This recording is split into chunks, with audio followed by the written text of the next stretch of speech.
You know, I'm a journalist, and this interview has never happened until I've seen you in many, many countries. And it happens in Norway, in Oslo of all places. But I said this to you before, and I just wanted to say it again because I think it's such a strong statement to make, and it's a true statement as well, that through your involvement and through helping me to become involved, you really saved my life.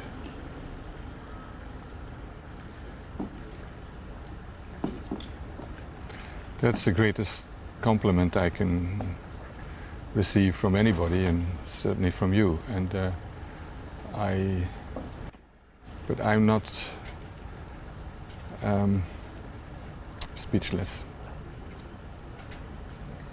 Because I always say that, I say this time and again, that, you know, people always automatically link AIDS to the theme of dying. And first thing is that people are living with HIV/AIDS.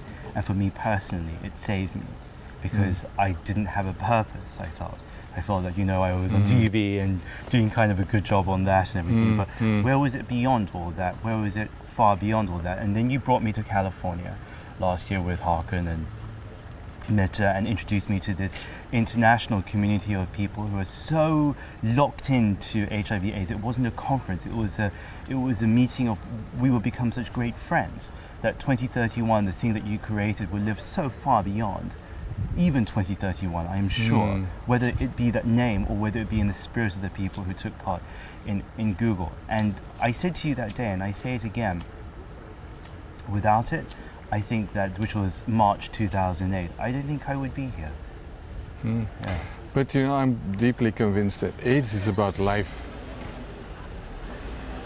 AIDS is also about death, but it's about life. And if we are working all together on AIDS, it's because we love life. And we try to give a meaning to life also.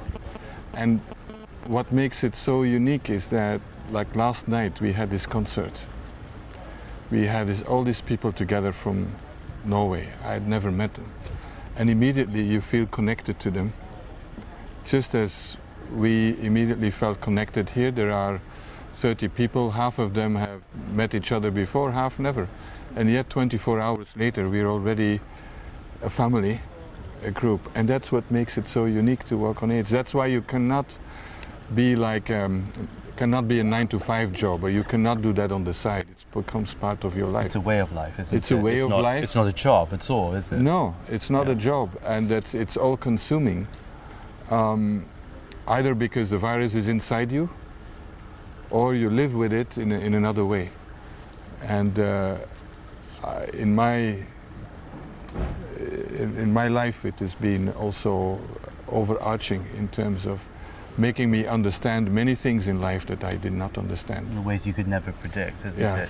The thing I always say about HIV/AIDS, why it's so important, is that far more being than just a disease, it shines its light into our soul. It puts this blinding megawatt torch and exposes our deepest prejudices, these ugly things that we think that, you know, no one knows that we're thinking, but we actually know it ourselves if we ask ourselves from deep within.